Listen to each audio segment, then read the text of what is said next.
Well, here it is, folks. The first domino of many has fallen in Toronto. Maple Leaf Sports Entertainment announces a change to the Toronto Maple Leafs executive leadership team. And that's kind of a funny way to put it. Executive leadership team. Also, Toronto Maple Leaf is singular here, not plural. Very, very interesting way the statement is titled, but you could already see it from the title, from the thumbnail. This was from about an hour ago, following the completion of the Maple Leafs 24-25 season with a loss in the second round of the playoffs to the Florida Panthers. Maple Leaf Sports Entertainment announced that the contract for team president and alternate governor Brendan Shanahan would not be renewed this offseason. Over the past 11 seasons, Brendan Shanahan has made countless contributions to the Toronto Maple Leafs on the ice, off the ice, and in the community. Said Maple Leaf Sports Entertainment President and CEO Keith Pelly, Brendan is one of the most respected leaders in the game, and he has instilled many of the traits that were the signature of his Hall of Fame career throughout the organization, uniting this storied franchise in the honor, pride, and courage that it was founded on. Yeah, by the way, did anybody see the Maple Leafs' new slogan? Like, no grit, no success, no whatever. It was so bizarre. The messaging in that was very, very weird. Okay, let's go back to the statement. Our responsibility and driven motivation, however, is to add a new chapter to the Maple Leafs championship history, and it was determined that a new voice was required to take the team to the next level in the years ahead. The franchise will be forever grateful for Brendan's contributions and wish him and his family every success and happiness in the future.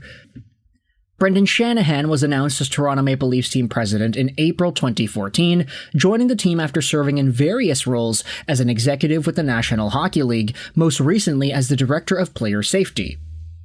Really? He was director of player safety? Huh, I did not even remember that. So long ago, man. As president and alternate governor for the Maple Leafs, Shanahan was responsible for all areas of the club's operations and led the building of the team that would go on to qualify for the playoffs for a league-leading 9 consecutive years. We're not going to talk about what happened after they qualified for the playoffs. His impact off the ice has been equally important, overseeing the franchise's centennial anniversary celebrations during the 2016-17 season, introducing Legends Row in Maple Leaf Square, a series of statues that pay tribute to the greatest players in Maple Leaf history, and tireless work to rebuild strong ties between the team's strong alumni and the club. Yeah, okay, that's great. Not to discredit the alumni or the other things that Shanahan did around the Maple Leafs team, literally like around them, around the arena, around the community, etc., etc., but the team on the ice, yeah. 9 consecutive seasons making the playoffs, they led the league in that department, but how many of them were heartbreaking? Let's go over onto Shanahan himself, because he did have a statement courtesy of Chris Johnston on Twitter. Following a meeting today, I was informed that I was no longer going to remain as president and alternate governor of the Maple Leafs. I want to thank the board of MLSE for the tremendous support they have shown me over my tenure. Toronto is where I was born and raised, where my family still lives, and being a part of this historic franchise will always be one of the greatest honors of my life. I want to thank the entire Maple Leaf staff for their commitment and hard work over the years. They are second to none in the National Hockey League. I want to thank the alumni for all their support and their tremendous work they do at our games and within the community. Many of them were my heroes growing up, and it has been a pleasure to get to know them on a personal level. I want to thank the fans for their passion and loyalty. Oh yeah, passion and loyalty from the Toronto Maple Leafs fans, man. They are definitely passionate. Your love for the team inspired me every day. While I am proud of the rebuild we embarked on starting in 2014, ultimately I came here to help win a Stanley Cup, and we did not. There's nothing more I wanted to deliver to our fans, and my biggest regret is that we could not finish the job. I greatly enjoyed working with Brad and Craig, and I firmly believe they are excellent in their roles and have done a great job in their time with the team. Also, I want to thank the players. They are committed and passionate about delivering a championship to the city and will do everything within their power to accomplish that goal. I wish them all the very best. Thank you, Brendan. Now, 2014, so that means he was with the Maple Leafs when they drafted Nylander, and then Marner, and then Matthews, all in back-to-back-to-back drafts in the first round. Fantastic showcase for them. Then in 2017, who was it that the Leafs drafted? They had Liljegren. 2018, they had, okay, that's not clicking in my head.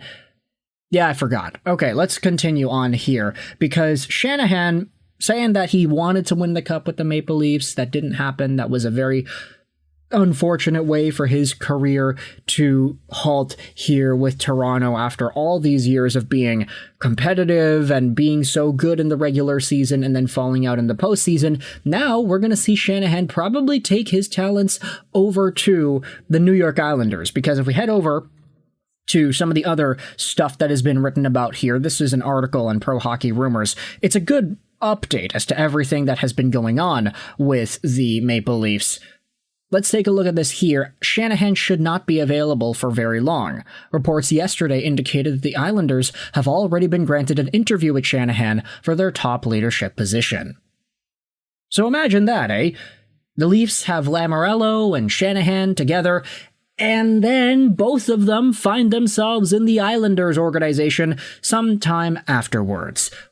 I mean, Shanahan started the Shanaplan right when the rebuild began too. That was the Shanaplan. Started out with William Nylander in 2014. So if the Islanders are interested in going down another rebuild too, this could be pretty big. Bo Horvat, welcome back to Vancouver. Barzal, welcome to Montreal. Matthew Schaefer, the first overall pick, welcome to the New York Islanders, baby. There could be some very big shakeups around the NHL for the next few years in regards to the Islanders, and Brendan Shanahan might have a really good chance at being a part of those decisions. I mean, there are some other things here that we can dive into from this article. There are some Reddit posts that go out there and talk about it. Let's just read some of the posts here. The Iser plan outlasted the Shanaplan. That's kind of funny right there. Welcome to Long Island, Steve A. Okay, we're not going to read that. Yeah. Here you go. Some highlights of the Shanaplan era include refusing Marner his bonuses only to pay them to Austin, setting the precedent that he was wronged by the organization, bending to Nylander, which again set another precedent a la Marner and Matthews, letting Zach Hyman walk for $5.5 million, and then using that money to sign Ritchie and Mrazek, trading a first-round pick, which turned out to be Seth Jarvis, to get out of the last year of Marlowe's $6.25 million a year to sign Andreas Johnsson and Jesperi Kapanen, trading Kadri for Barrie and Kerfoot, trading Marchment for Dennis Malgin, trading for McCann only to expose him in the expansion draft in favor of protecting Hall and Kerfoot, the Morgan Riley extension, blocking Fleury to the Leafs for a first to Chicago, which was separate from the Nyes and Hagel deal, which he also blocked, failing to make any moves after blowing the series to the Habs, including retaining Dubas and Sheldon Keefe, firing Kyle Dubas weeks before Marner's no-move clause kicked in, and not giving Treliving any time to make any meaningful decisions, and refusing to make any kind of statement regarding the several notable playoff calls and suspensions the Leafs have been a part of over the last several playoff runs. An utter waste of a decade. Ay, ay, ay. That is a lot of stuff. But ultimately, this guy, the guy who was put in the position to make these decisions and help out with these procedures, he is gone.